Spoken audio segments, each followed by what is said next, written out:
And I almost forgot to start the stream. What'd you get for streaming live for 31 days in January with the auto start? If you didn't see the pin at the top of the chat, we're going to do another Jamtaba for about an hour, the four of us. So it's Garen M, Quasar, and Dr. Cynthia and I. And we're just going to jam about an hour, and then at 2 o'clock, I'll just keep rolling. They'll drop off, and we'll talk about the rig. There's no grid. It's dawless, more or less. I'm using Ableton as a mixer. All right. So, huzzah.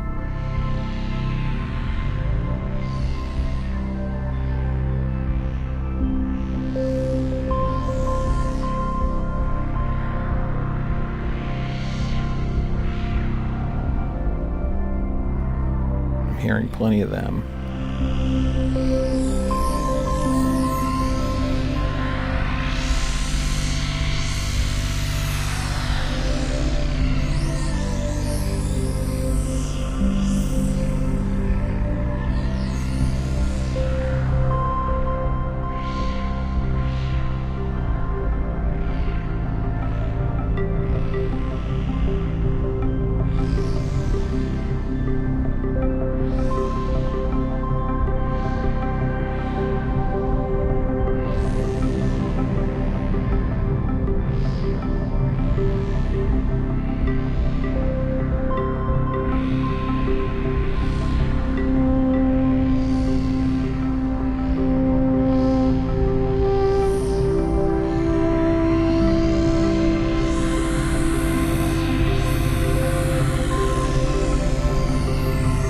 Hi, Val. Thank you for watching.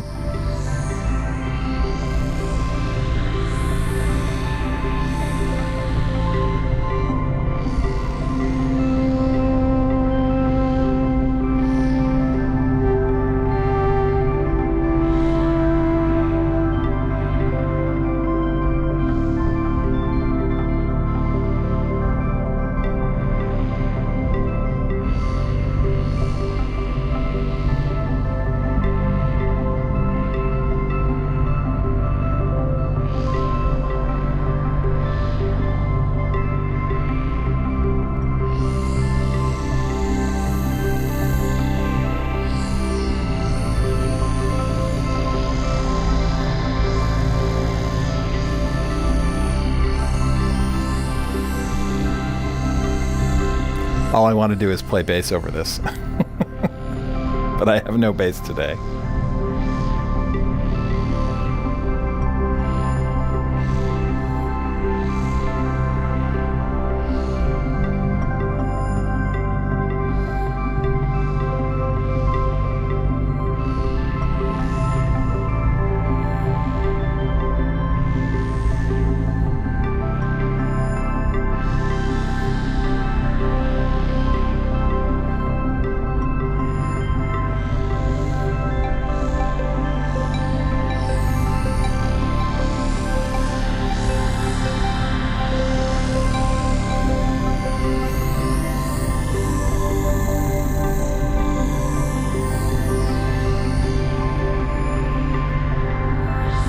With 4 people contributing, it gets pretty thick.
For as simple as it sounds, you got to watch a lot of stuff.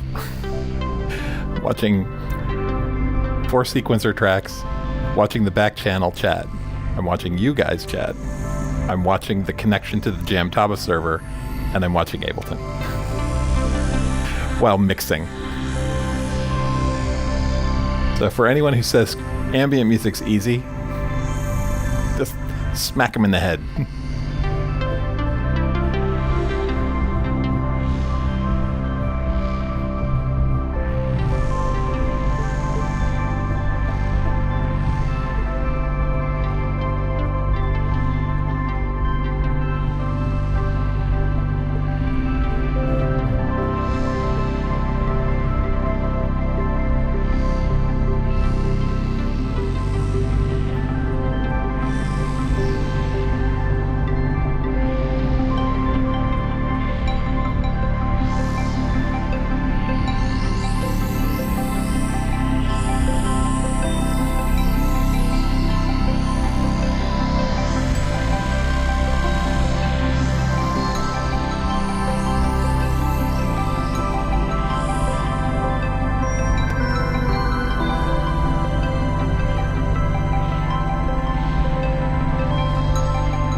Says you, Andy.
So I occasionally mute them so I can hear what's going on. I'll mute one of them or the other one.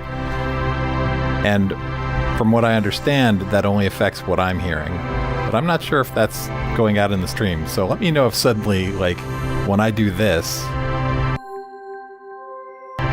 everything else gets chopped off dramatically. And if it does, that's good to know. I was led to believe it would not, but we'll see. Yes, it does. Thank you, Tracker Jack.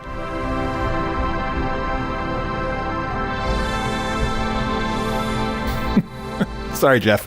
I'm probably not routing the way you think I am then. Yeah, it mutes the stream. Isaac is asking what is being sequenced here. Yeah, it's MIDI. I'm not using CV on this one. I'm using MIDI.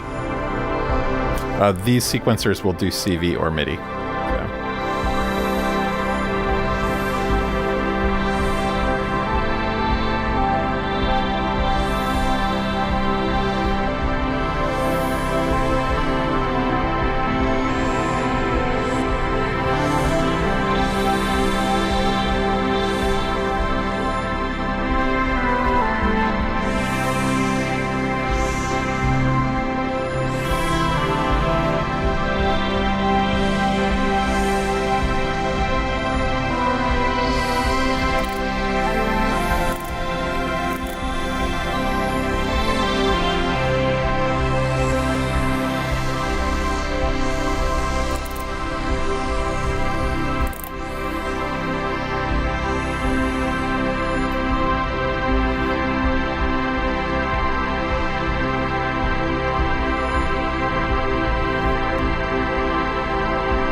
Here's an adventure. We're all going to try and coordinate a move to A minor from being in C major.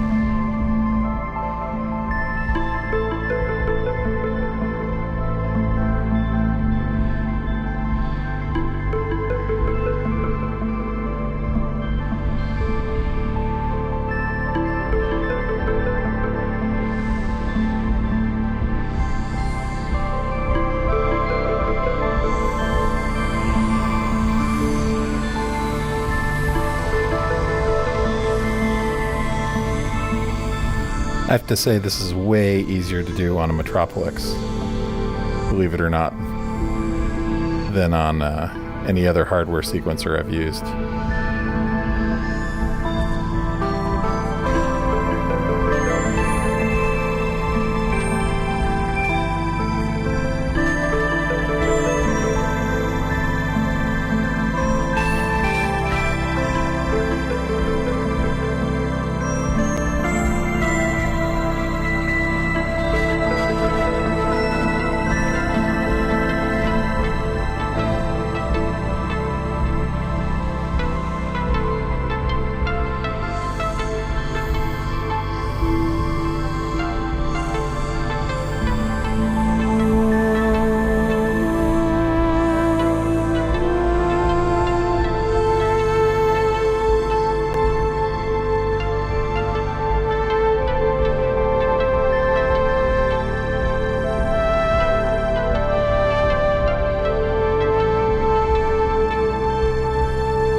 Little hydrosynth.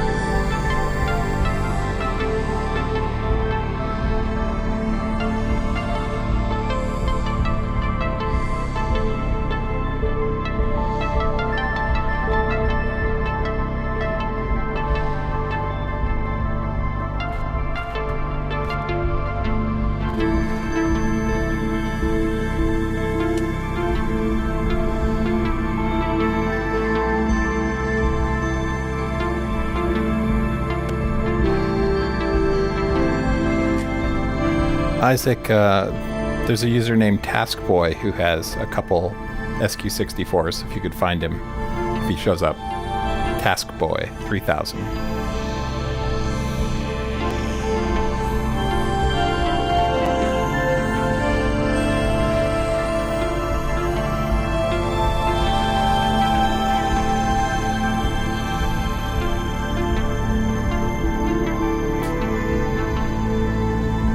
Once again, at 2 o'clock we'll break down how all this is working.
pull out all my plucks, let other people have some space for doing little rhythmic things, and turn the drone on.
You guys can't see my mixing hand. It's over there.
just want to adjust a filter on this. I got a low pluck going on here. I don't want to make it louder, but I want it to bite through a little bit more.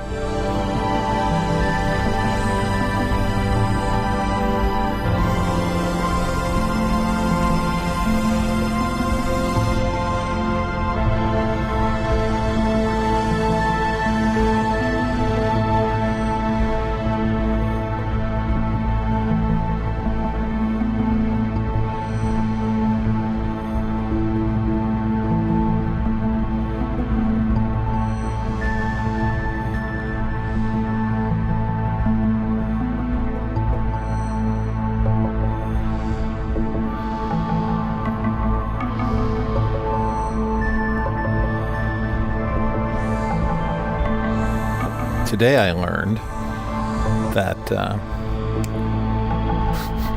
on the Op6, if you want to open the filter, generally it means making one of the carriers louder.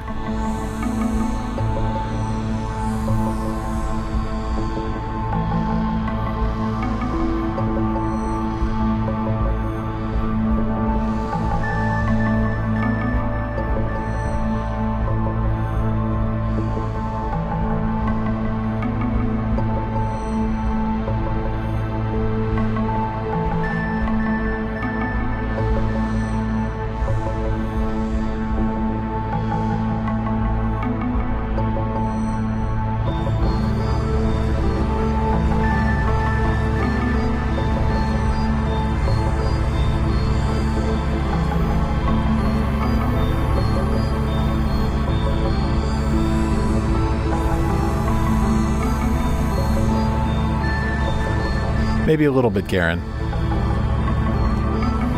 Yes, Cosmic Sasquatch. 2 of them.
right, we're going to try and move to F. Give it a Lydian sound.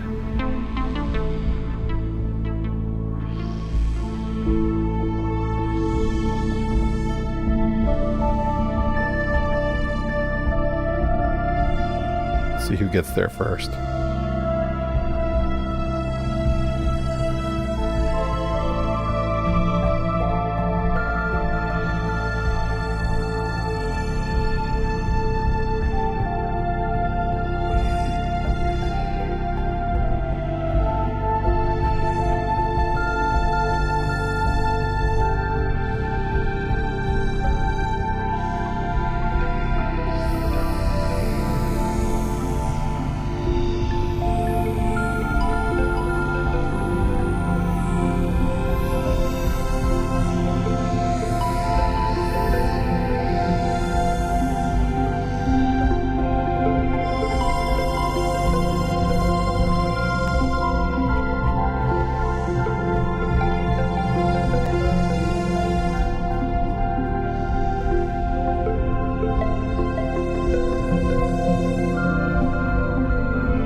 Alright, that ARP's mine. That's an F.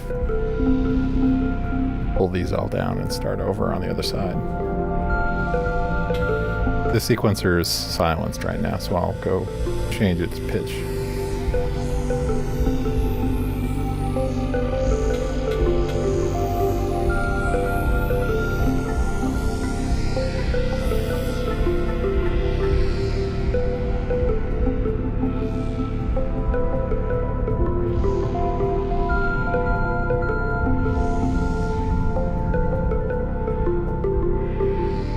Bring these in against each other and see what happens.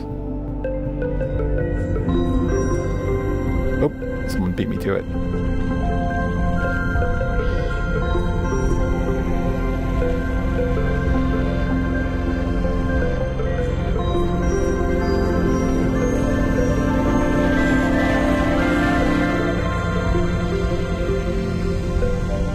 I'll wait. I'll leave that ARP running. It's an F Lydian ARP. We'll see what they build on top of it.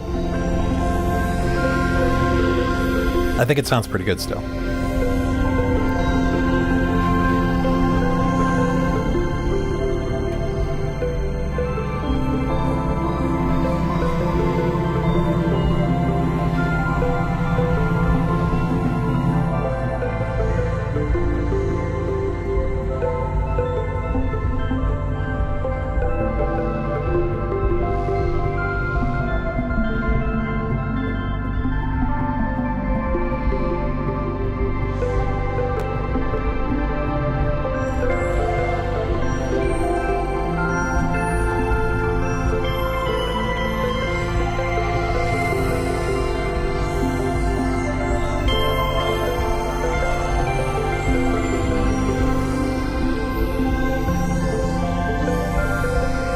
Yeah, the route change was okay. The first time we did it was pretty good, Jeff. I thought.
It's very Lydian sounding.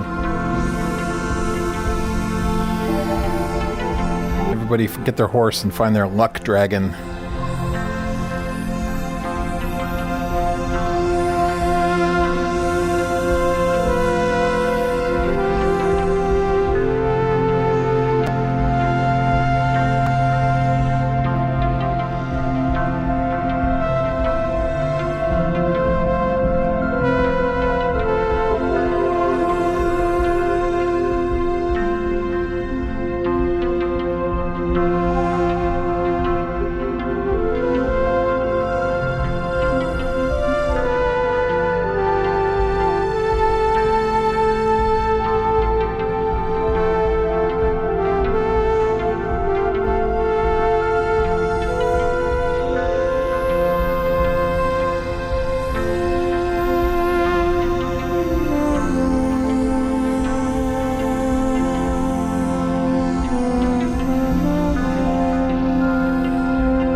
Shall I play the Simpsons theme?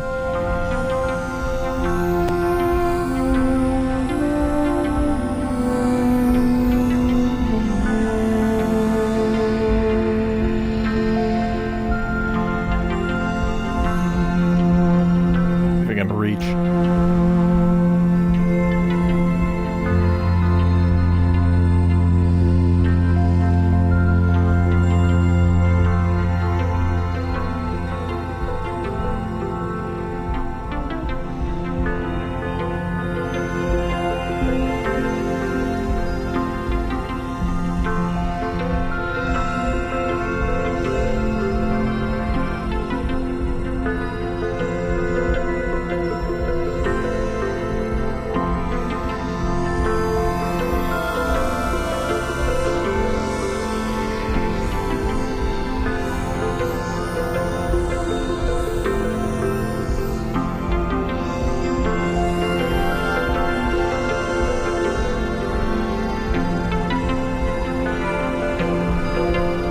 Oh, yeah, you want to know how to read the display? The X's are muted.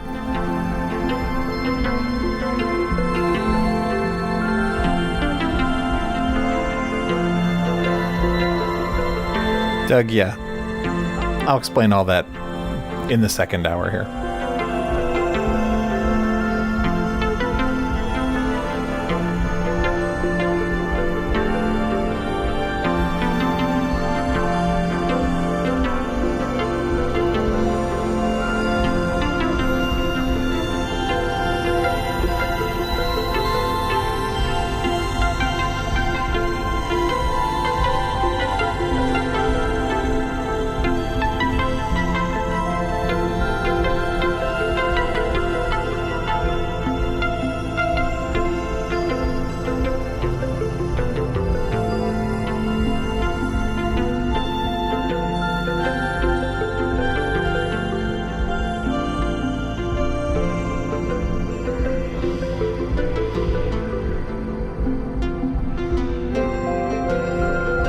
Change the timbre of that pluck a little bit.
I've pulled one of the channels out and I'm picking a new sound for it in my headphones. I don't think it's... Nah, it's not coming through to you guys, which is good. Queuing is a thing.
Apparently, we're all going back to sea.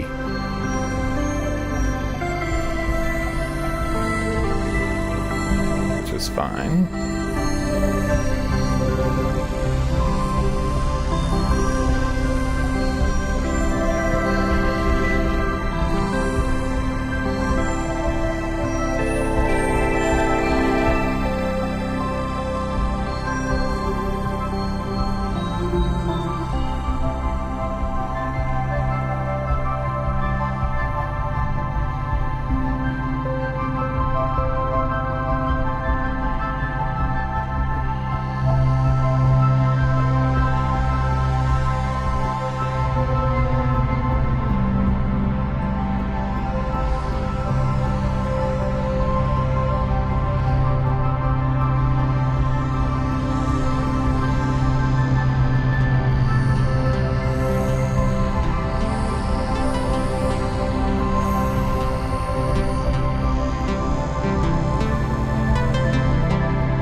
Bringing it to a close.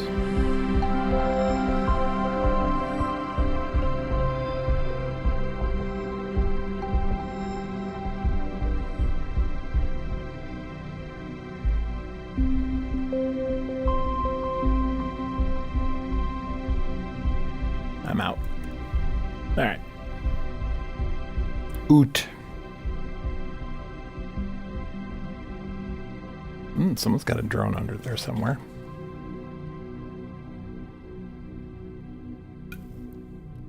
All right. So let me say thank you to these guys.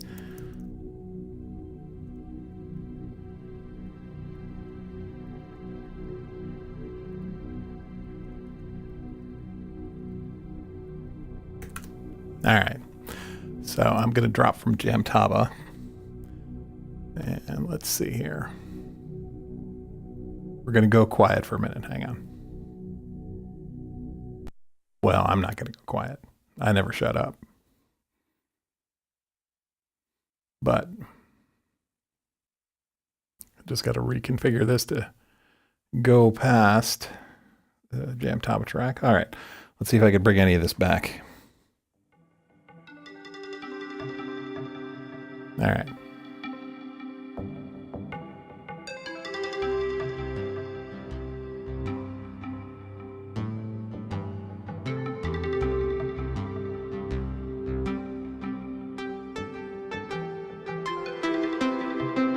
There we go.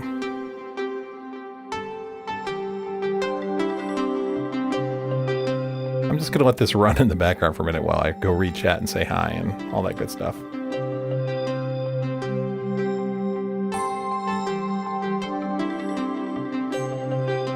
This was the sum total of everything. I never had more than 2 things on at any given time. But I've got 5 available instruments. These are 4 of them. Then I had this horn lead on the hydrosynth.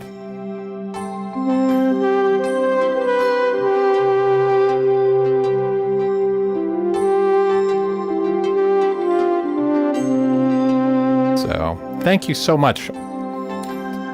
Quasar, Dr. Cynthia O'Garin, that was super fun. Anna, one day we will jam with you again. I'm glad you were present. I understand after January needing a break. All right. Now, the most important part of my rig was off to the side. It's Wabbit's favorite box.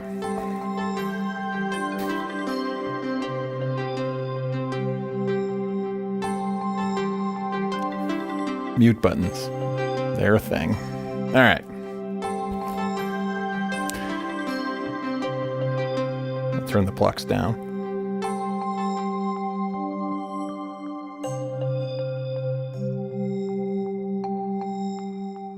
There we go. All right, let's say hello. Who's here?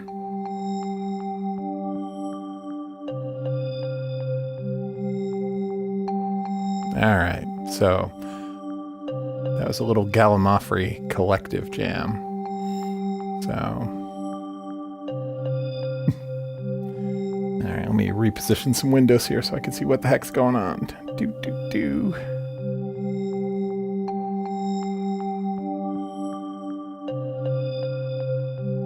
There we go. All right.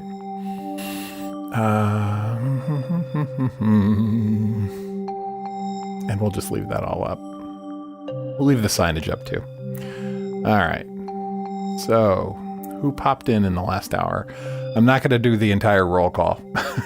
An hour's worth of chat I'm not going to scroll through. But hello to the usual suspects. Okay. I'm going to jump. I'm looking for tags. I'm going to jump to the bottom when I'm done here. I'm looking for questions or tags that people might have asked in the course of things. And I'll answer those and then we'll get going. Isaac Ensing, hey, you asked what is being sequenced.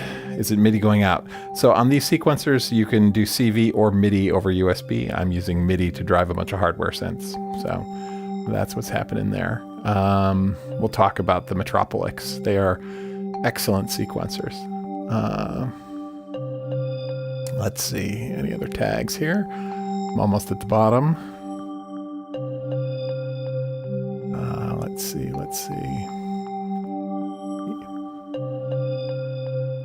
think that's it for questions that were thrown out there. If I missed your question, just ask it again. I appreciate it. Ooh, I see Toroid Labs. Hi, Jason. I called Jason out because I didn't expect him, and he's a coworker. So, if you guys want to get jobs at the MathWorks, we can find a place for you. Hey, Torsten, I haven't seen you in a while. Or is Torsten B a different Torsten than the Torsten I remember? You checked him out in the last few days. Well, I'm glad that stuff's working for you, too. I appreciate that. Let's see. All right, I think we're at the bottom here. And tags. No pressure, Anna. All right. So let's see. Hey, Doug Carmichael, are you using a BOEM box or similar to distribute USB MIDI? No, I'm using Ableton. So this is a DAWless system in that there's no DAW like being used to generate any sound or drive anything. But I'm using Ableton as a mixer and a MIDI distribution system, right? Actually, is that true? No, the MIDI's not even going through Ableton. Clock is coming from Ableton, and it's clocking the Metropolis. But the Metropolis MIDI is actually DIN MIDI going out to the synths, and I am using MIDI Solutions Quadra-Throughs or T8s to just distribute it out. But I've only got 5 synths here. I'm using the Korg Op6, the Korg Trinity, basically. The Op6, the Mod Wave, the Wave State. The Hydra synth is for this horn lead. And then the Summit is doing another sort of duty as either Plux or I think what we're hearing right now is Wave State. But this is the Summit. So at one point I was reaching over and fiddling with the filter cutoff.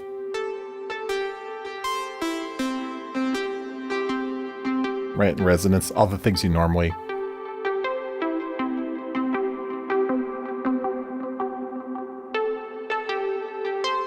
Quasar, have a good, safe drive to the airport, man. Right? So just reach over and play with the knobs. There's an potential inappropriate joke there.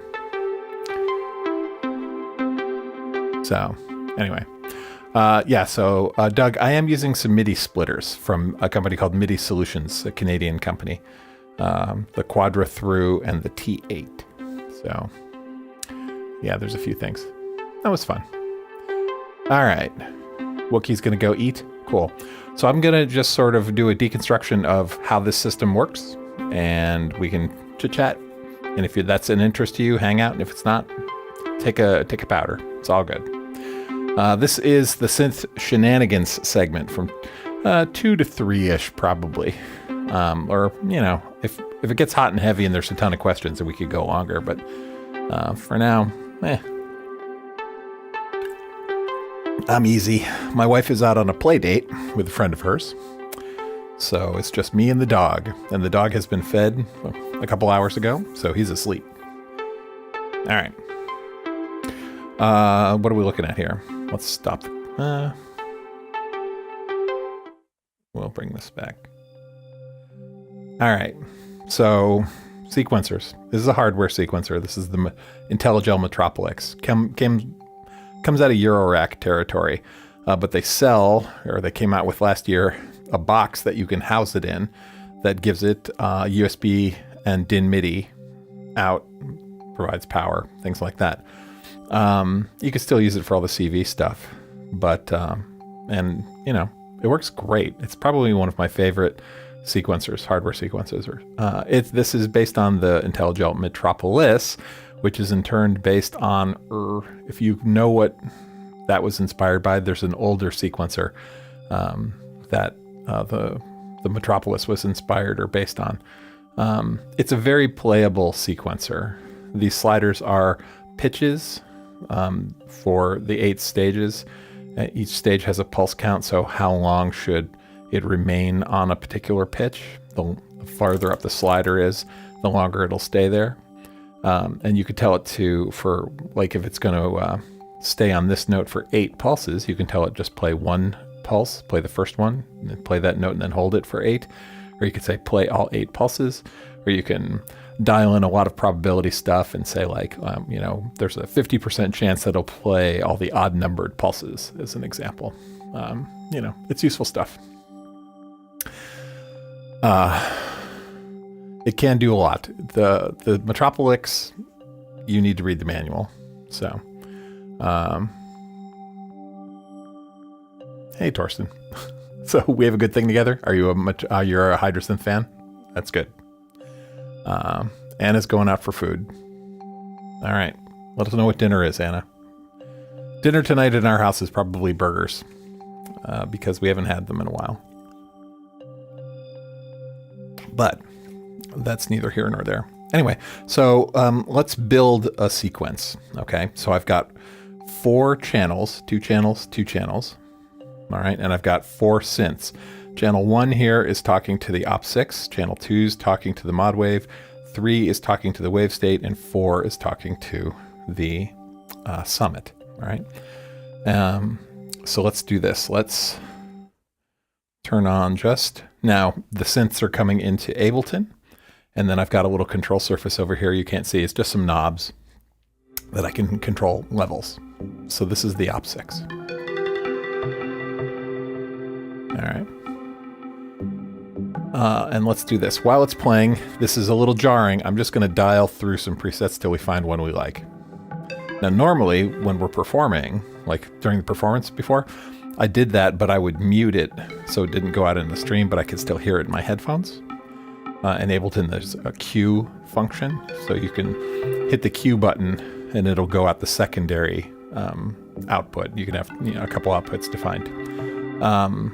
And then I just turn down the mix so my dialing of presets doesn't go out and disrupt the actual performance that's happening. But I'm going to disrupt it here, so let's see.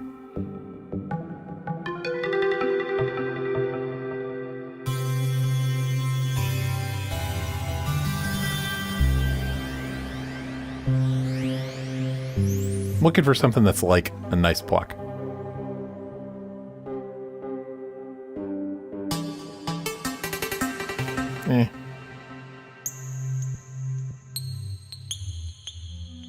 Let's bring it up an octave.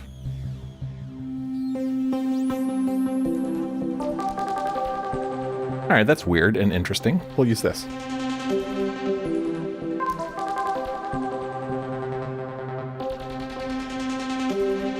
So it's a pluck that when it sustains, the da-da-da-da-da-da comes in. And let's change our key too.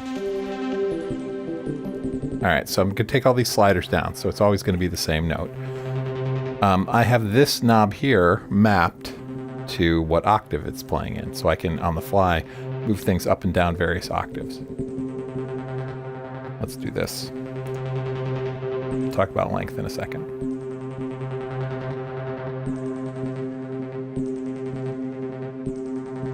All right.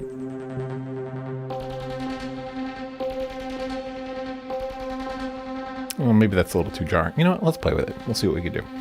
All right. So right now I've got it set so it's only staying, it's playing on this stage. Let's bring all the stage lengths down.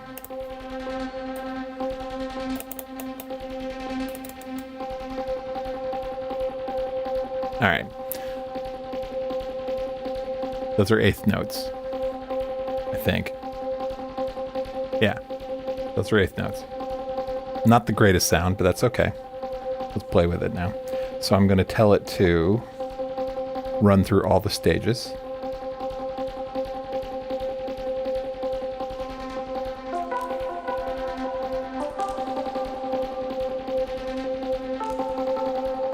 All right, now I've got a few ratchets in here left over from the performance. So let me turn these ratchets off. A ratchet is a repeat, basically. Instead of playing the eighth notes, it'll play some subdivision of the eighth notes. All right, so those are there. Let's drop in some notes.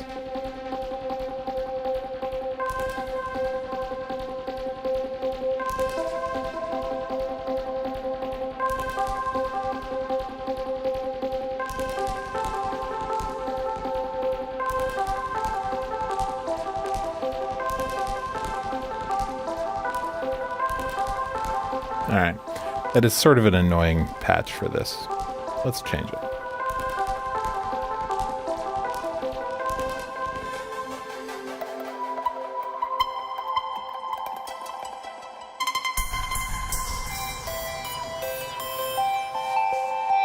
Literally just dialing through some presets.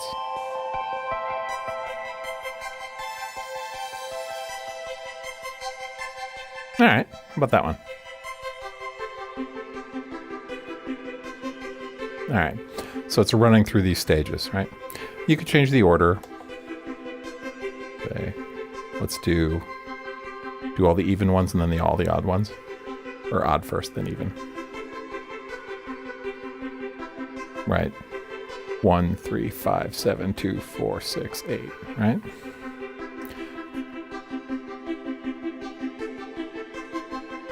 This is jumping every third. So 1, 4, 7, 2, 5, 8. And then 3, 6. All right, so let's go back to linear. So this is useful. Now, this is on channel 1. All right, if I flip over to track 1, if I flip over to track 2, these same notes, same pulse counts, right? But the length and the subdivisions can be different. All right, we'll tell this one to say play only the first 4 stages, and we'll bring this one in.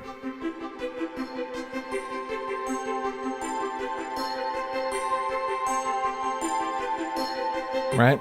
So you get, in one sequencer, you get the ability to layer and phase a couple different patterns. Let's do this. Let's go back to pattern 1. Let's change its length to 7.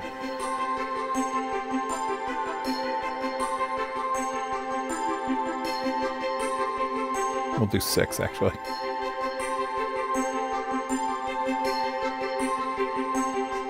All right, now let's go over to track 3 here. And this is, what is this? This is the wave state.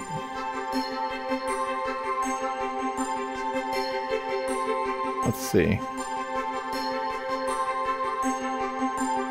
I haven't prepared anything today, like prepared, patches. Like, I know what I'm going to do.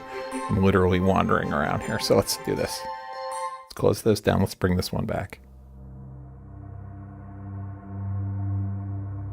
All right, the div over here is a little on the low side. Let's pick it up. This is track 3.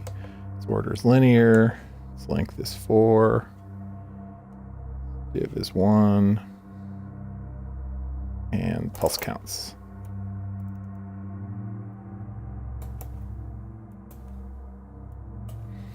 Four, 2, 2, 2, and then, so that's what? 4, 8, 10, 12. Is that right? I can count. 2, 4, 6, 8, 10, and 4 is 14, and we'll do one more. There we go. All right. Step sequencer math.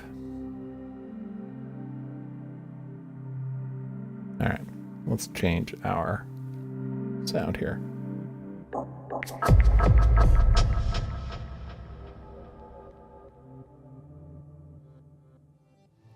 I have almost everything in the wave state loaded with a bunch of libraries or things that I've made that were sort of like Berlin schooly. We've got enough plucks. Let's find a bass.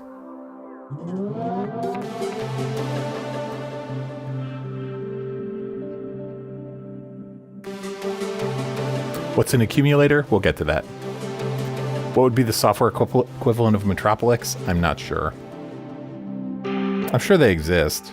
VCV Rack. Is Metropolis in VCV Rack? VCV Rack people? Is it?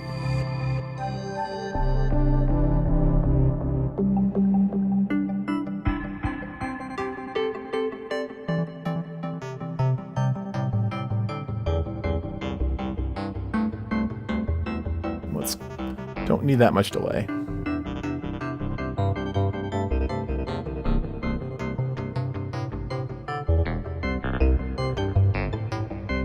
Yeah, that's very wave state.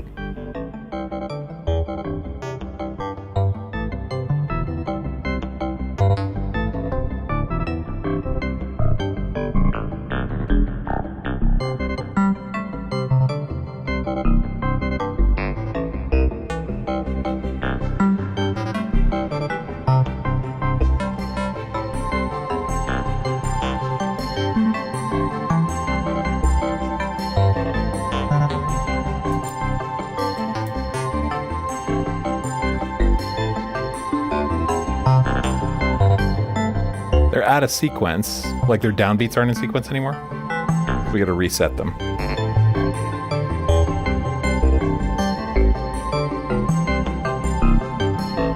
2, 3, 4.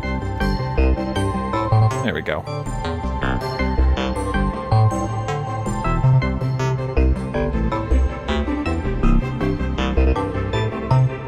Now you can, these things are scale aware. So we were talking about scale aware stuff in Ableton, right? And tools for doing transposition. These are examples of hardware sequencers that absolutely understand scales, right? So both of these are set to C major right now. Let's change them to, let's change them to minor.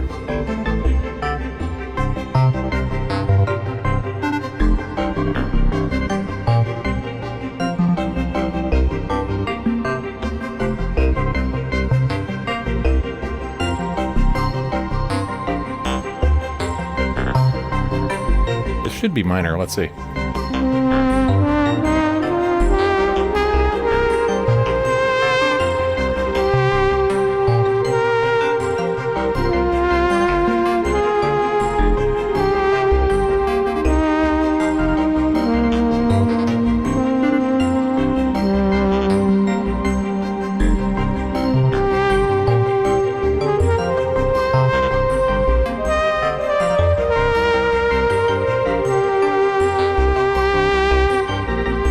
Anyway, so it's really easy to, I shouldn't say it's really easy.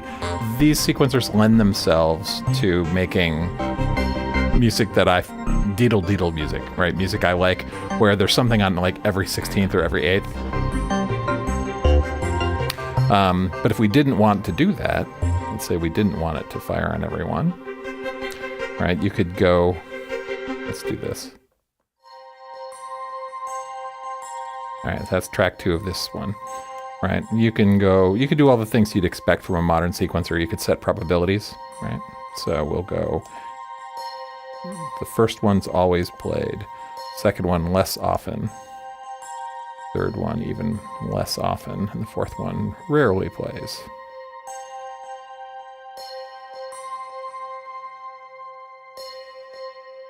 And we will also say, the fourth one has a ratchet on it. So when it does play, maybe it's the third one.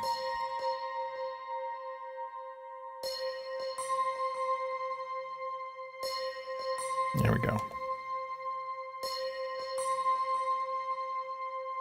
Let's see if it actually plays. I may have to increase its probability.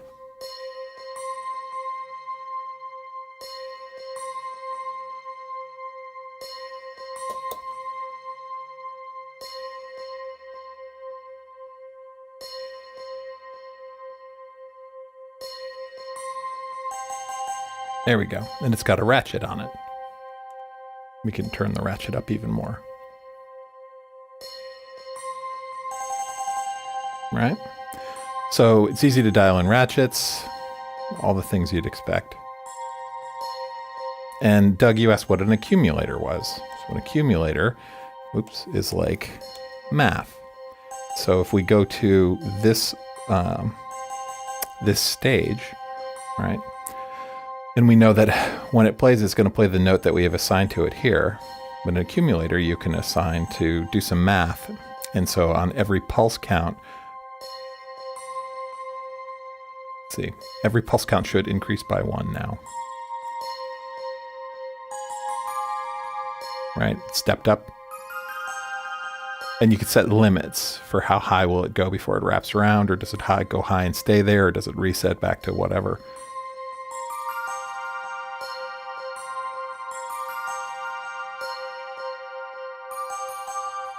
Right?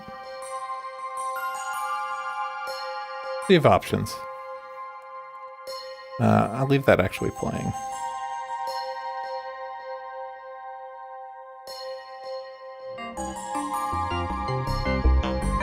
Getting some weird, like, modern art of noise places. Like, definitely like machine music, robotic stuff.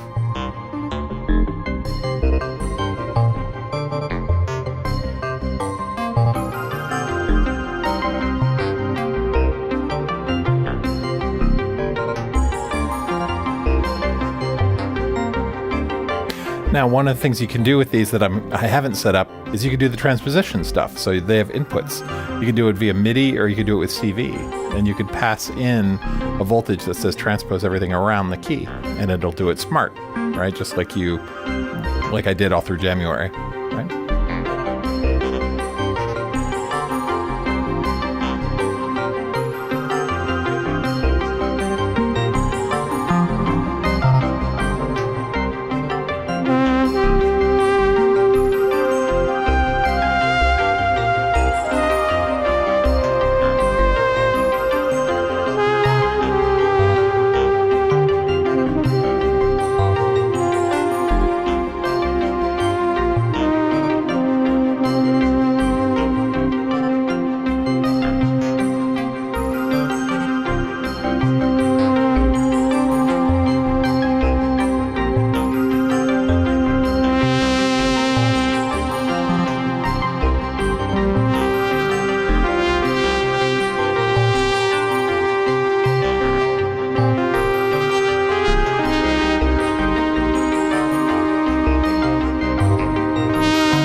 Love that ribbon. Anyway.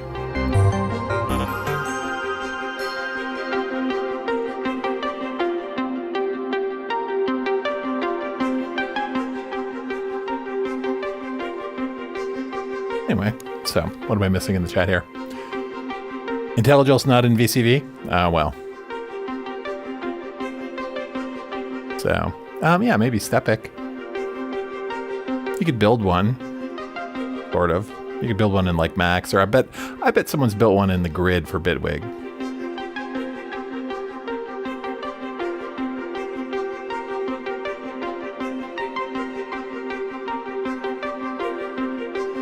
Let's see. Just checking the chat.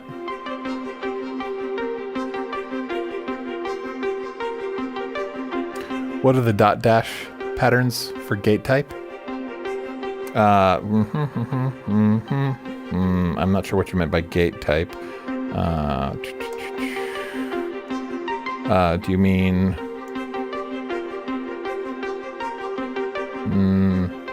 I mean that view?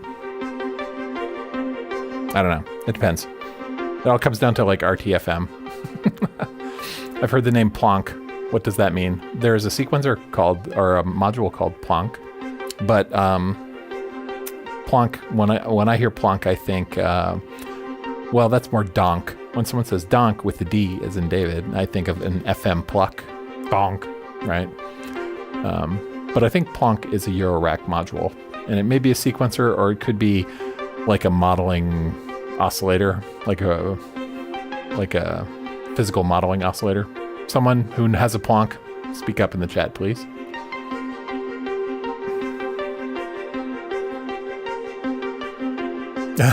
I'm glad you like it, Torsten.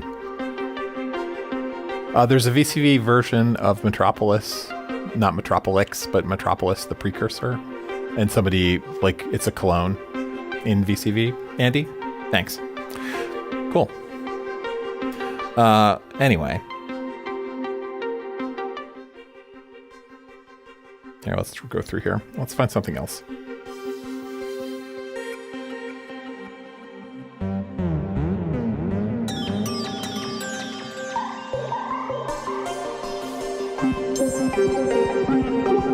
A little too much delay. A little too much reverb. Hang on a second.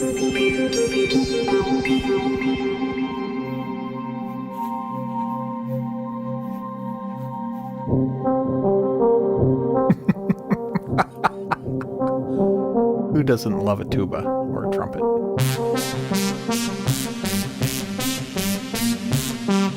We're in the brass section of the FM synth of Op6.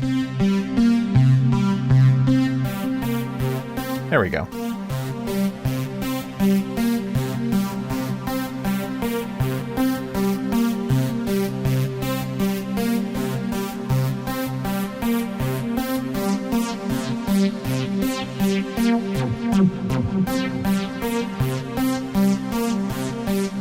Let's see. This is track 1 of this one here, right?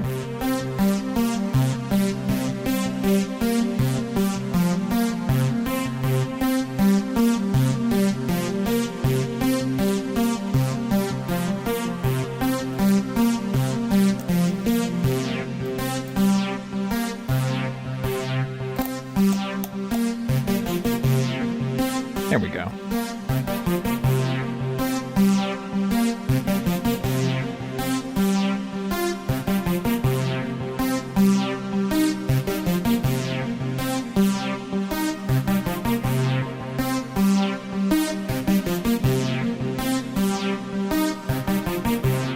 All right, so we've got that. Let's bring this back.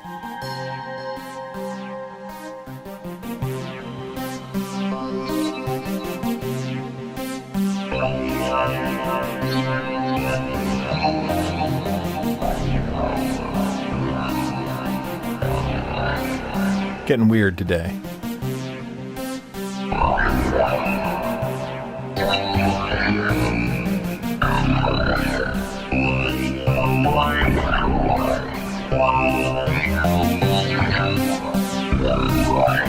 Okay. That's the best formant bass I've ever heard. There are 2 tracks in each Metropolis, Neil, of which we're only hearing the 2 tracks out of this one.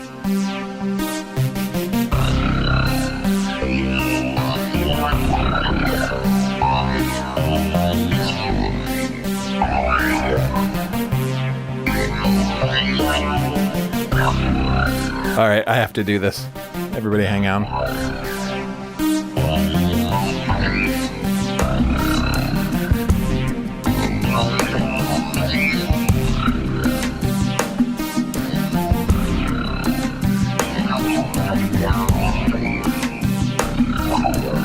All I want to do is transpose it with the jelly beans, but I don't have them set up.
That was awesome. I hope. Well, I thought that was awesome. If that was annoying, sorry.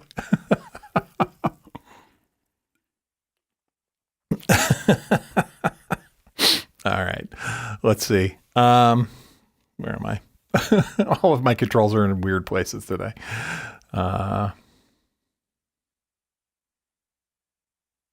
Let's see. Deedle Deedle. Yeah. Deedle Deedle music. I talked about that in previous streams. Deedle Deedle music is what my mother would refer to as box-like inventions and stuff, where there's a note on every 16th. Deedle Deedle Deedle Deedle. You know, that's Deedle Deedle music. And it's a heavy influence in my life. So I make a lot of Deedle Deedle music. Let's see. Yeah, the formant, right? Isaac, that bass was awesome. Hold on a minute. I got to bring that back for just a second.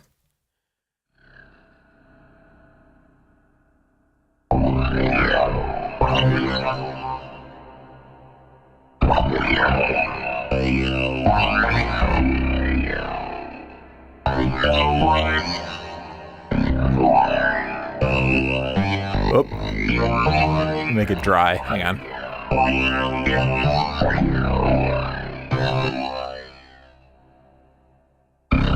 Mostly dry.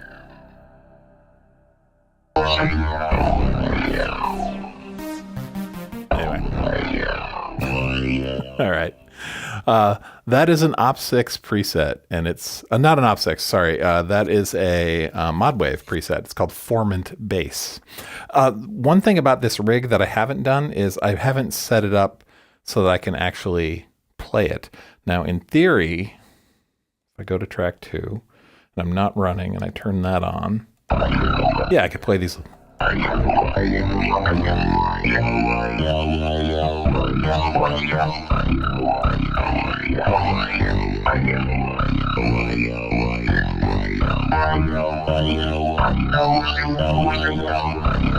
So I'm playing the notes that are tuned in. So if I do this, let's see.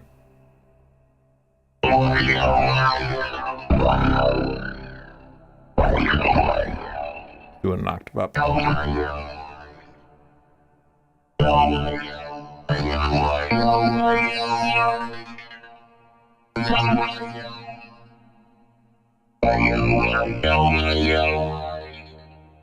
Just repitch these stages here real quick.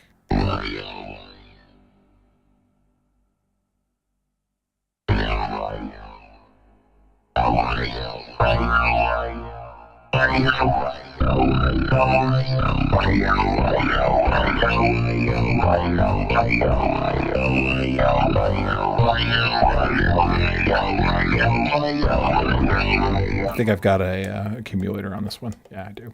Yeah. There we go. All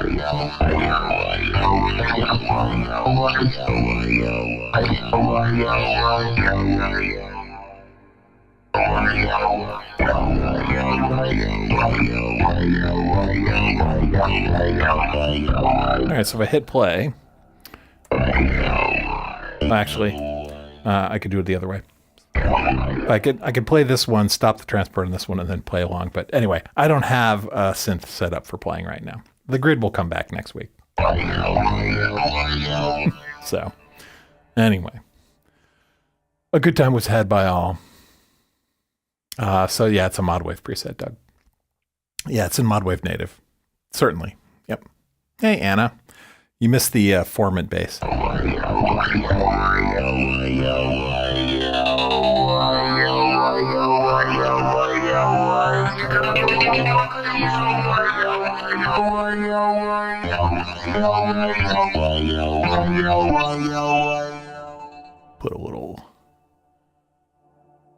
Put a little reverb on that. We'll put a little bit of a little delay.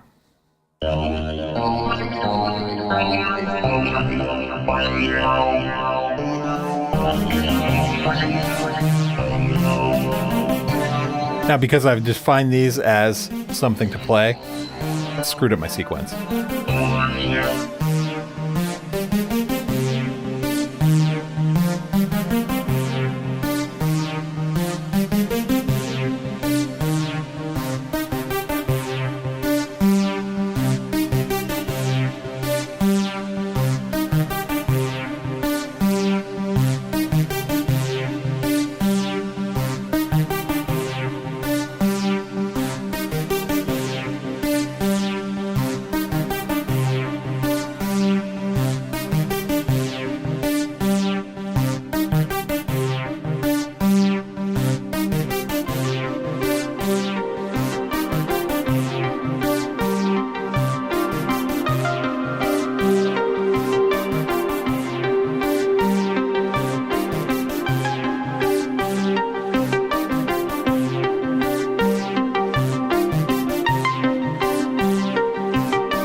Sorry, guys. I got lost. I lose myself. I'm to touching the knobs, playing with the machines, right? And suddenly, out you go. Like, oh, what was I doing? Oh, I was talking with people and trying to be entertaining. Anyway, sorry about that. All right. Hey, Neil, welcome to the club, man. Hey, Neil, do me a favor. I'm really terrible at administration. When you sign up and you're like, you get linked into the Discord from YouTube, let me know if it isn't clear how to get to the Discord. Like, I'm pretty sure the instructions are there, but I'm not sure that YouTube actually tells you how to get there. So let me know. Drop a comment on this stream, you know, like if you can get in while we're live, great. If you can't, you know, I'm not sure if there's latency, like if it takes it a day to register you or something, but drop a comment on one of the videos on the channel and let me know if there's a problem. But there's a couple people who are in there through the YouTube stuff. Most people come in through Patreon. Switching up his bass. Yes, Tracy.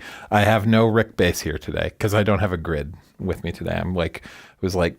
We were going to do this jam and we were try something new. And I'm like, we'll yank these Metropolixes. Ixie? I don't know. They were over in the analog side of the studio and I just yoink, grabbed them and brought them over. So, you know, it is what it is. So, let's see. What else? Any questions? No. That's it. All right, cool. I don't know. So I've had a Hydrosynth for a long time. Let me do this. You can see into my closet. What's in the closet? Skeletons in my closet. There's a box labeled licenses, a tiny box of Eurorack stuff, and a whole bunch of boxes for pedals. Anyway, I had this Hydrosynth that you can't see very well, so just bear with me. And I don't know, for about a year? The problem is it's so big. Let's do this. Oh, we're going to have to change that. Hang on one second. A little impromptu shiftery. You get to see behind the curtain. Oh, what a mess. That's a nightmare. All right, hold on a second. You got to turn that off. Boop. Okay. And then we got to do this. Hold still. Whoa. Okay. You haven't seen that. We're doing, there we go. Okay. And we can turn that off. Verp. Called live video editing. Okay. So if we do this, you can kind of see the Hydrosynth.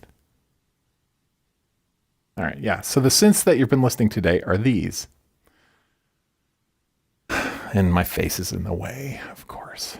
You don't need to see my face. Let's turn that off. Hold on one sec.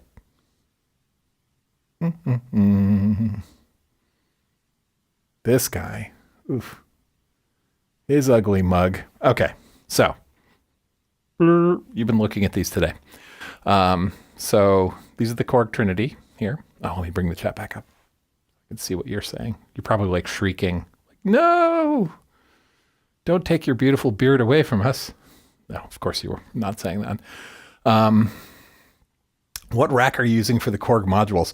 So these modules, these come with, the kits didn't come with, they had optional, these little metal wings on the side that allow you to bolt them together. See these little wings here?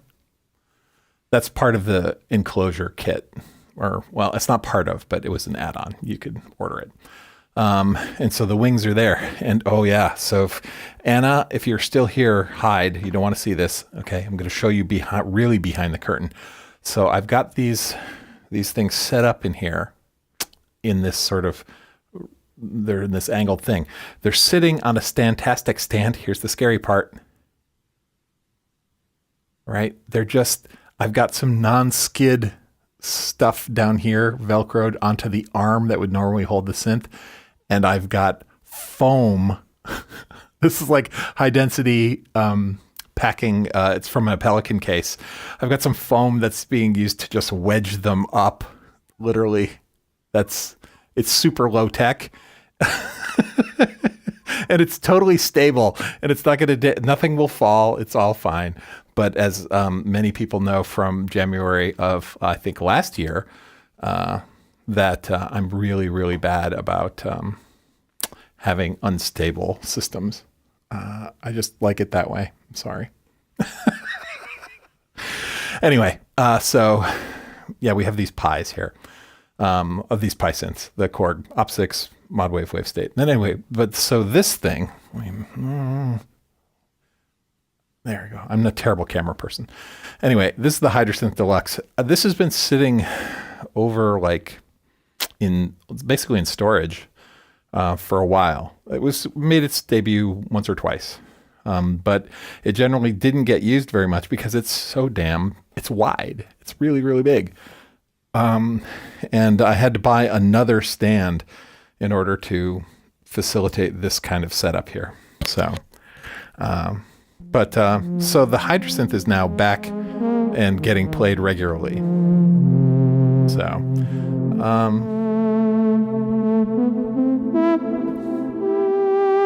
and I'm a terrible keyboard player. Let's see. Let's play with our filter. Filter, envelope 1, envelope 2.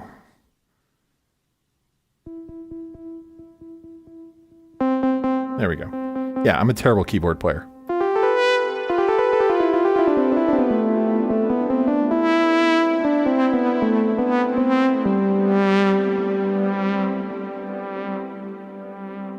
Hang on a second. Good gravy. Too much delay and reverb. Feedback down. This down. I'm stacking reverbs. I've got a reverb in Ableton as well, so one that's on the synth.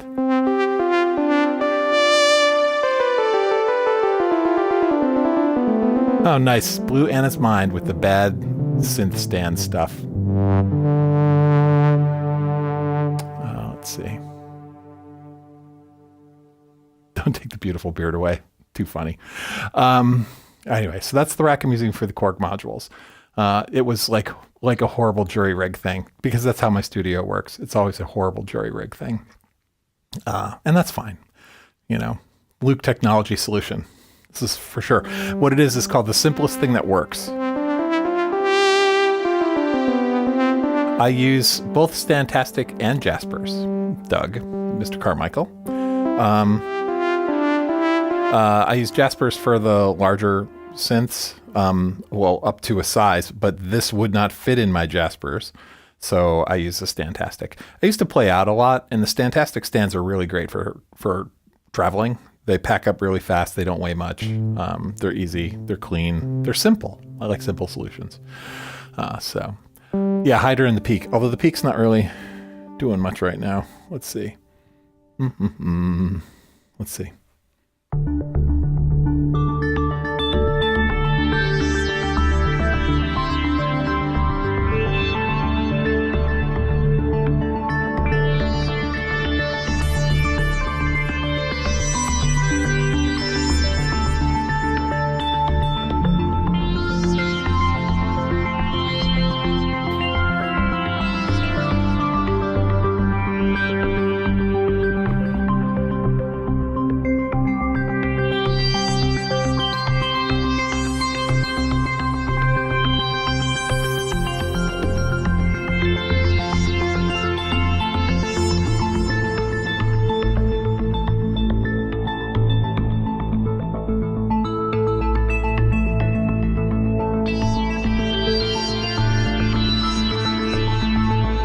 Anyway, I love the Summit.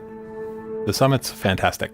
The Summit is doing the ARP itself. Yeah, this is this is something I built on the Summit, actually.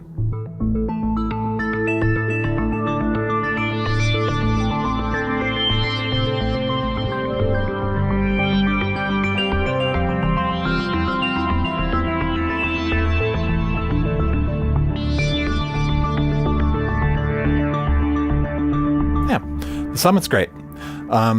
Like if you like the Hydrasynth, you would like the Summit. They sound very different, but they are essentially very similar architectures, right? Two-layer multi-timbral, two-layer multi-timbral. You could tell that the Hydrasynth people were influenced by certain things. This segment here on the Summit, because I believe the Summit came out before the Hydrasynth. Check me on that. But this little section here is how you select and control layers. And this looks a whole heck of a lot like the way you control layers on the Hydrasynth. And then over on the Hydrasynth, the way you do module select, this is like definitely taken right off of the Ensoniq synths, the ESQ1, SQ80, all of those. This is, the Hydrasynth is heavily influenced by the synths of yore and yesterday. So anyway, Anna says, my modular sits on polystyrene and most of my synth ends are made out of it as well. Well, that's fine. I think that's healthy. So you want a Summit? I mean, the peak this is basically two peaks bolted together, right? So if you like the sound and you don't need layers, get a peak. But peaks they're like these things. You can't rack mount them. Like this is much wider than a 19-inch rack. 19-inch rack's only like that big. So like that much is a 19-inch rack. It's way wider. The new Korg modules you can get in the rack. In fact, the multi-poly that's coming is a rack unit. So Tibor asks, what do I use as a MIDI hub? I used to use a Motu MIDI Express, which is sitting over there. Over there, not being used. What I generally do, I don't do a lot of MPE stuff. I hear a phone ringing. Hang on. I think it's my wife's phone. Let me make sure. Yeah, okay. It's my wife's phone. I don't need to answer that. My wife's out on a play date. I like Motu MIDI Express, except they haven't been updated in years, and they work well with the Mac, but they don't work well with anything else. So if you got a PC or Linux box, you're out of luck. People have made it work. If they do work, you're lucky. But it works fine. But I used that more when I was messing around with MPE.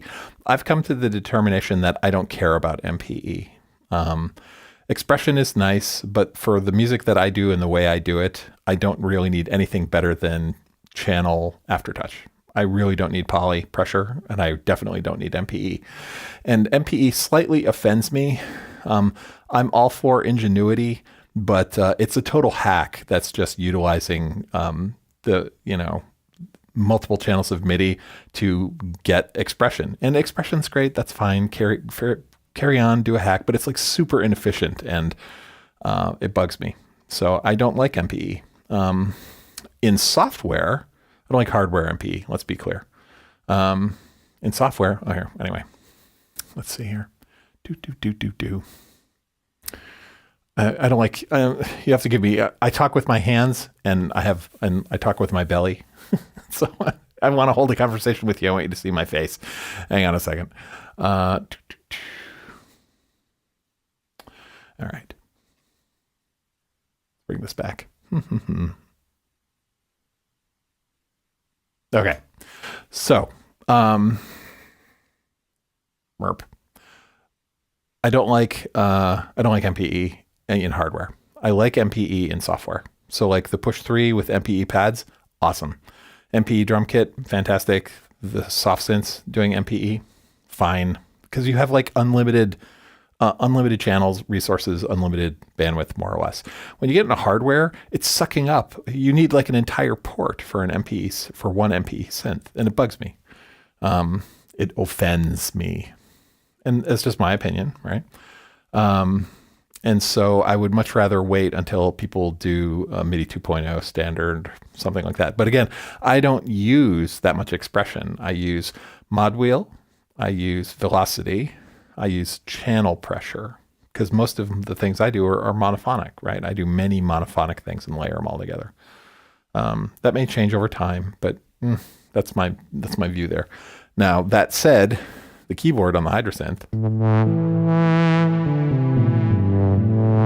is really nice.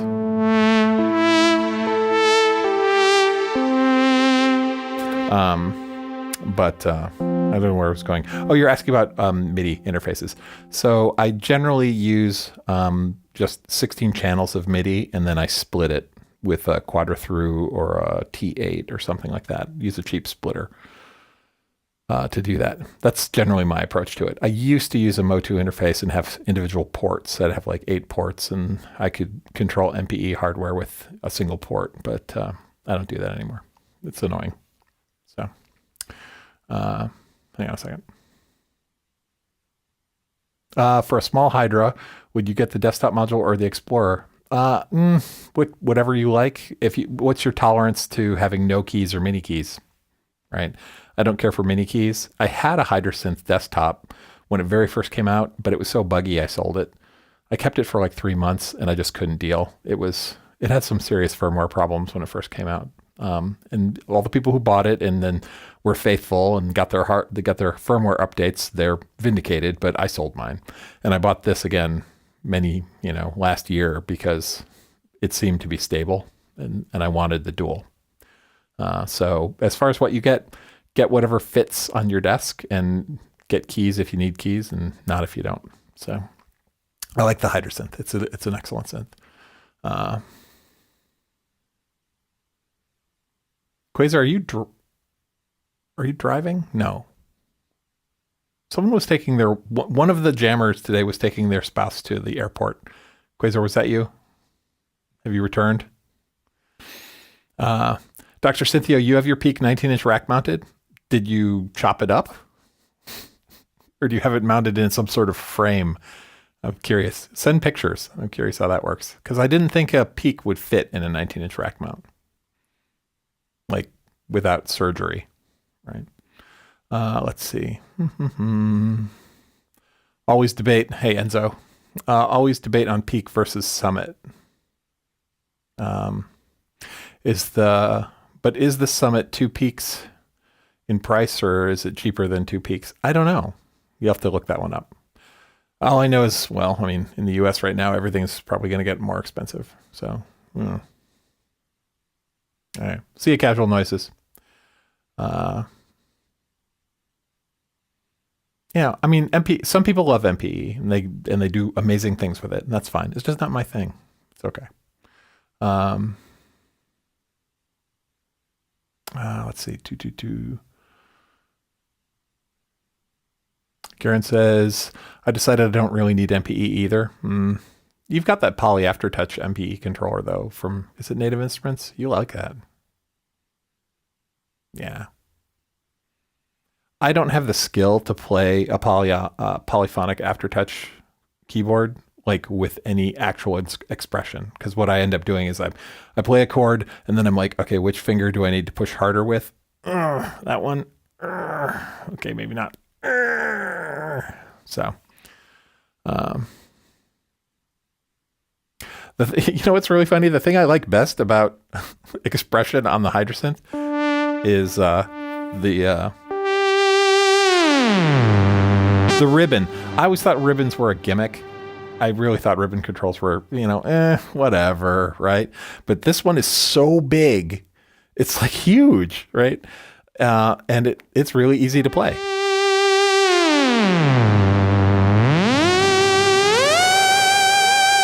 Like you can get it in tune. It's not like playing a theremin where you're like little tiny increments in order to get it right in tune. You can steer it pretty well into tune.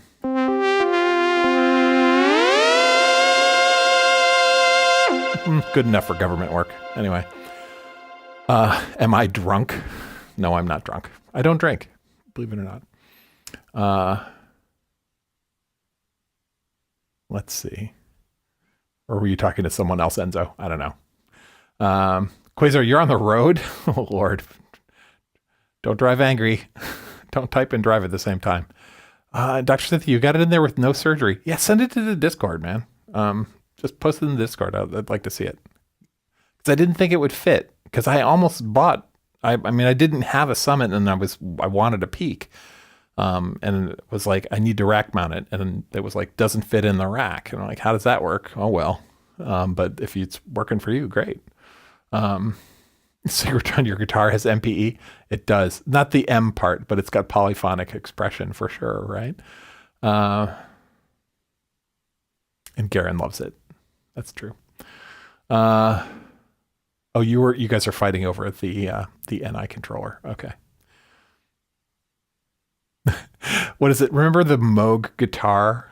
The Moog guitar? They had a guitar sort of pickup system that would like track and drive synths and stuff. You could say the Moog guitar is MPE.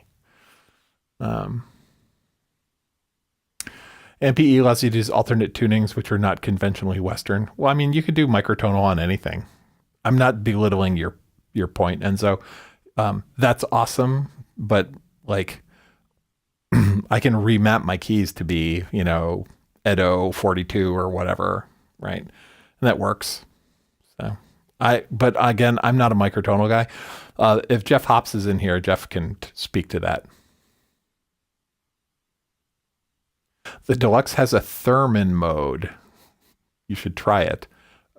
Like a Thurman mode? Like the U.S. Supreme Court Judge Thurman or some other Thurman? I think you mean Theremin. You're driving, man. Of course you're typo. You're going to have typos. Siri was doing my typing. Siri is so like I like to dictate stuff into Discord, into my phone or whatever. I'll have the dog in one hand and a flashlight in the other, and my earbuds are in, right? And I'll like hold my phone, flashlight, phone, right? And I'll try and dictate stuff in, and it inevitably turns it into what dictation is really good at doing is leaving out the negative when I'm saying something. So if I'm trying to say, that's not important, right? It'll say that's important, right? Something like that. Or I'll say, I'm really not one of those people who thinks gerbils are fun, right? And it'll leave out the not. It'll say, I'm one of the people who think gerbils are fun, right? It's like the worst. It leaves out the worst possible words for dictation, inevitably. So, hey, Jason. Let's see. Let's put a drone back on. Hang on a second. Hold on.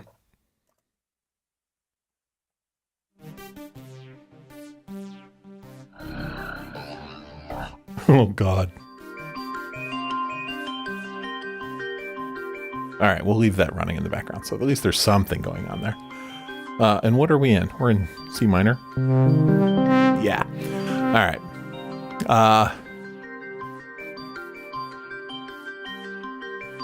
Let's see.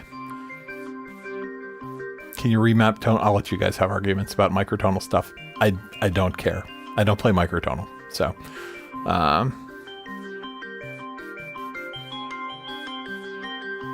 hey, Jason. That's the cats. It's all good, I hope. All right. Yeah, English is broken with respect to negation. Yeah, well, that's okay. Anyway, so where are we? It's about 3:03. I was going to run from 2 to 3. Let's see. Any other questions? Neil, I have the Hydra rack. Okay. And a Novation base station 2. That would be cool in a double rack. What would you all recommend? Like what would we recommend for a rack? Is that what you mean? Dear wife, I'm leaving you. Thanks, Siri. Nice. Tom has you pinned. So Bubba does something similar to me where he has a routine every morning where he needs to be fed and pooped, and then we come inside because he's blind and deaf mostly. He wants a little time so he can settle and then nap. And so I have to sit on the couch for 20 minutes with him after we come in from our walk. It's like, it's a routine and he expects it, and he gets upset and he cries a lot if we don't do it. So I sit on the couch and there's a blanket nest next to me, right? And he comes and he sits there and he sort of lays on his side and eventually flips on his back, and he has to push his feet against me, right? And once he's got his feet pushed against me, like he feels stable and he falls asleep, and eventually the feet will fall off and then I can get up and go about my business. But so I guess you could say Bubba pins me as well, Jason.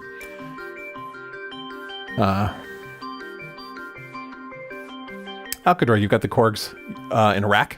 That's cool. These are the old ones. These ones are not rackable. They're too big. But I have the multi-poly coming. That's a rack one. That's going to fit down here at the bottom. It'll be like multi-poly. So advice for first Korg hardware synth from the Lords of Form. Honestly, if you want cheap, go buy a used Op6 Wave State or Mod Wave, because they're cheap when they're used, right? Or if you want, if you want a monosynth, go get a Behringer K2. It's like an MS-20 clone. The MS-20 is awesome, great monosynth. But if you want polyphony, get one of the first gen Op6 Wave State, Mod Wave, any one of those. And they've got a really crappy keyboard, right? But I think you can, if you can spend a little bit more, if you can spend like 800, you can go get the rack units, and they're great. And you can control them with something else. But if you want cheap, you want like 300 to 400, go get the old keyboard version, the Mark 1s that nobody wants anymore. Buy them off of Reverb. They're great synths if you can get past the fact that the keyboard's total not great. But if it's your first synth, it doesn't matter, right? So that's my opinion. Very, very opinionated there. Okay.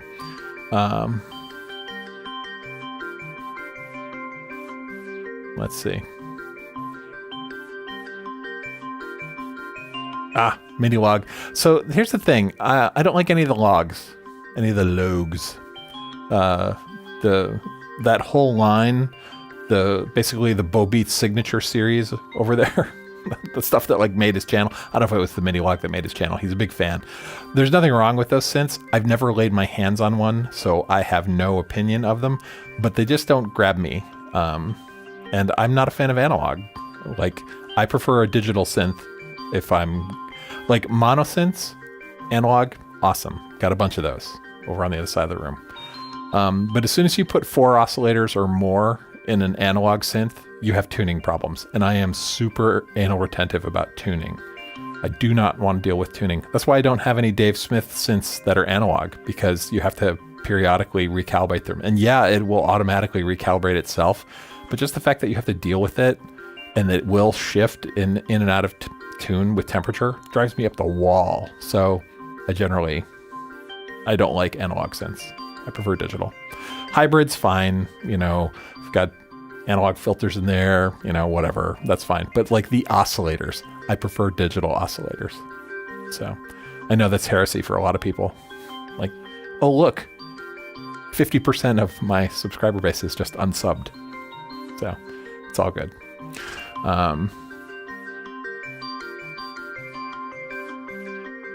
Count me as here for Bubba Stories, says Tracy, and that's fine.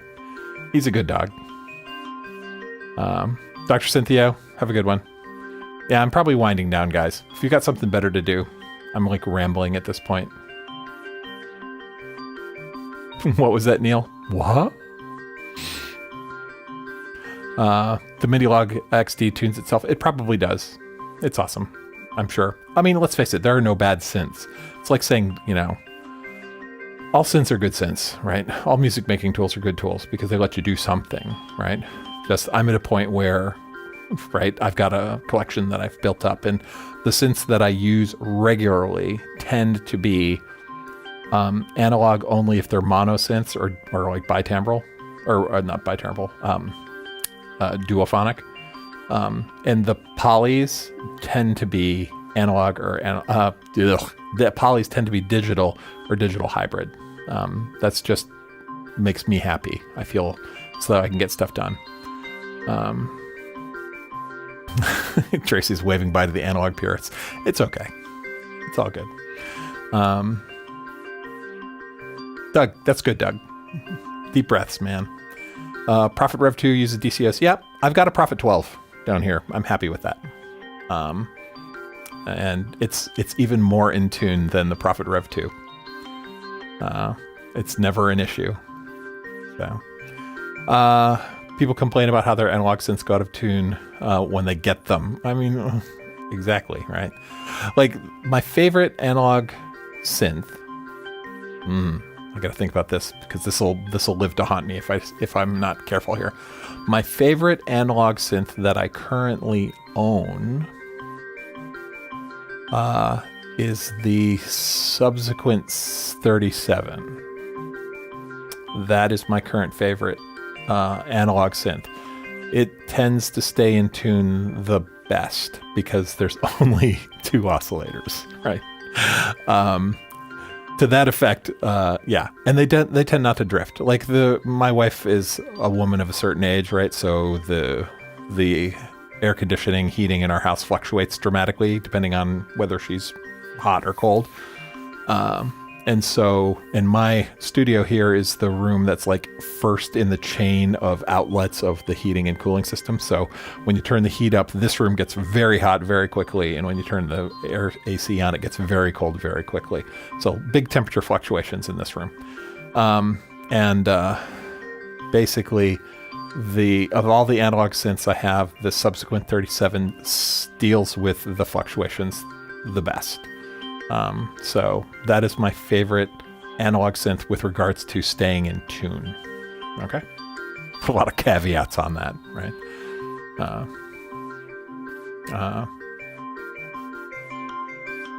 Valhalla Supermassive is a great reverb. I agree. And it's free.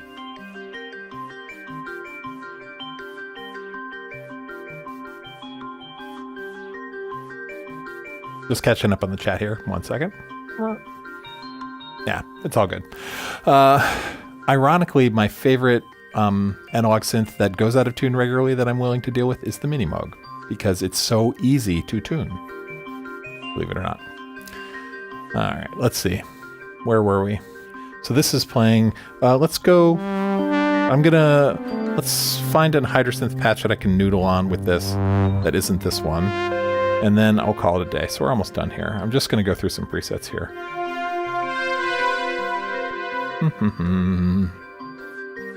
What I want is like an EP or something. That'll work.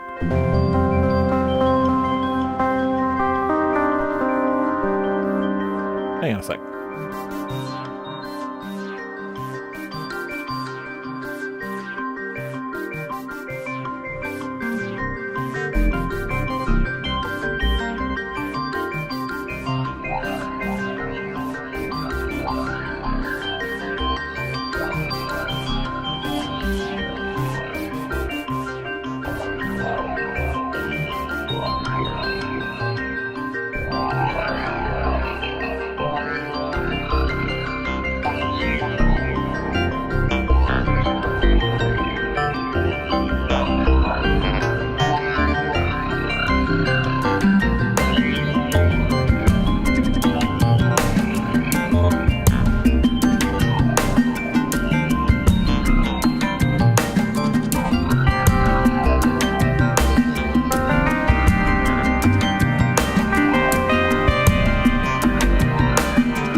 Turn this up.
always with the brass. There's a lot of sawtooth brasses on the Hydrosynth. Like everyone who made presets for the Hydrosynth, everyone made one of these soft brasses.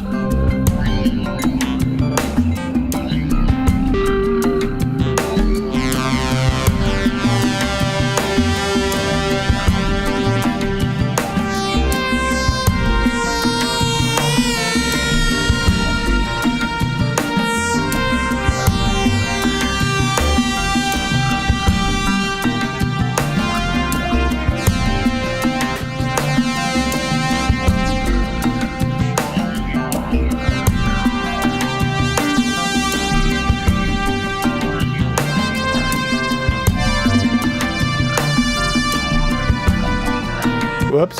Hey, jazz note. Is Andy here?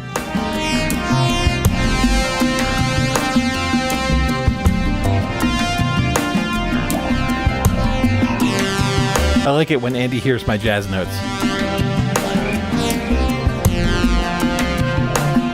He beats himself up over the jazz notes.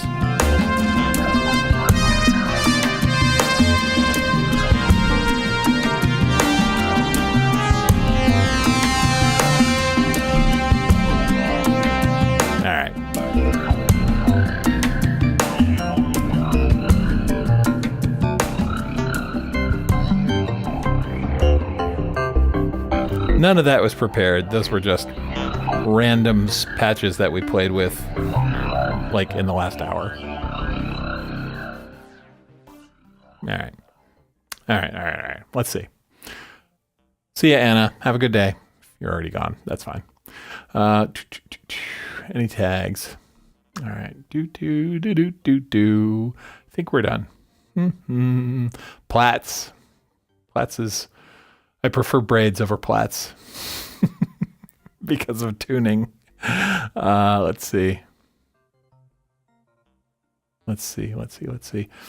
People obsess with the oscillator type, says Enzo. When filters and envelopes add the character. They're a large part of the character, but I mean, oscillator, a wavetable oscillator adds a lot of character, especially, well, I suppose you could say that scanning a wavetable requires something like an LFO or an envelope. So, your mileage may vary.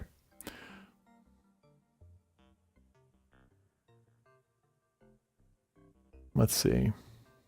I'm not even sure what a stochastic oscillator is. We like to say stochastic these days a lot. We could, you could say random. Blade Runner sounds. Yep. Jazz note. Andy is here. Yes. So Andy, jazz notes. Don't beat yourself up, mister. No Discord link yet. All right. Well, hang in there, Neil. Give it a little time. Actually, Neil, go to the Synth Seeker channel on YouTube and go to the community posts. Go to the community tab, the posts.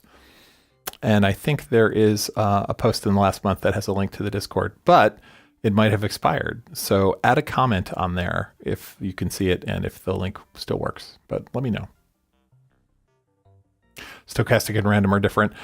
In their use within the amateur synth community, they are basically the same. So, but yes, Tracy, if you would like to point out the difference, I will award you the medallion of pedanticness. You can have that reward if you want. Right. From a marketing perspective, many marketing materials for synths will say stochastic when really they just mean random. So, because stochastic sounds better. Hey, gazinigons. All right.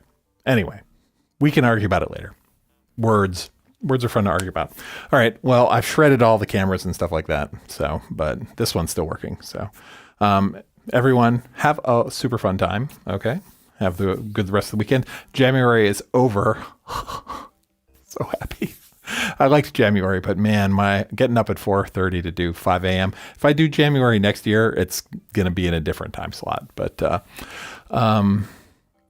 basically, videos on the channels come out when I make them, and the stream stuff is Sundays at 2 p.m. U.S. Eastern. So, and those are scheduled, so you can actually catch those in advance and like get notifications if notifications actually work.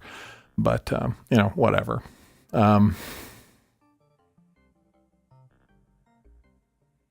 Oh, okay. Well, you can argue over stochastic and random. So, Will, have fun, Will. Have a good day. Toroid, I'll see you at work. We can talk about all that fun stuff that we're talking about. So, jazz, passing, incidental, they're all calculated notes. I heard someone call them drummer notes. So I don't know, that was more of a dig against drummers, but anyway. All right, I'm going to shut her down. You guys have a great rest of your day, whatever's left in your evening or some such. And I'm free. My wife is out on a play date, so I am going to go find my dog and I don't know, make some food, play some video games. Maybe I'll watch a film. What film should I watch? Something on Amazon Prime. I'm taking suggestions for 60 seconds. I like 80s sci-fi, bad horror, Night of the Comet, that kind of stuff. Beastmaster, one of the classics, right? Anything with Rip Torn in it is awesome.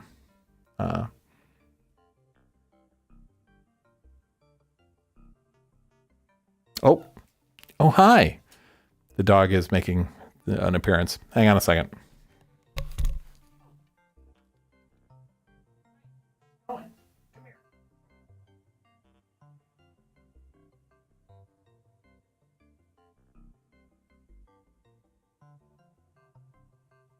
You want to say hi, Bubba? Say hi. This is Bubba.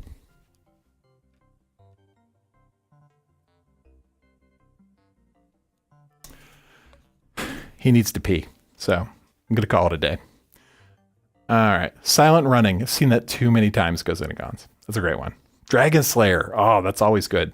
That's like a Dark Crystal in that it's got that classic "you're a girl" sort of moment, right? The new Alien is really good. I haven't seen the new Alien stuff yet. I'll check it out. Killer Clowns from Outer Space. Great movie. Great soundtrack to that one, right? Ghost Dog. Jim Jarmusch is pretty weird. I've seen a few Jim Jarmusch films, but man, Mad God on Daily Motion. All right. I will take all of these into consideration. Outland. Oh man. Don't use shotguns when you're in a pressurized space station. That would be bad. Zardoz. I've seen Zardoz a lot. That's a good one. Lost Highway. That just came through on my feed for some reason. I like Lost Highway. I know Lost Highway because of the Trent Reznor track that's in it. I liked that in the 90s when I was young. But Zardoz is a little rapey for me these days. So yeah, Lynch just passed. Yeah. Anyway. All right. Thanks for the suggestions. I'll share what I watched next week. Okay. Have a good one. Talk to you guys later. Have a great day.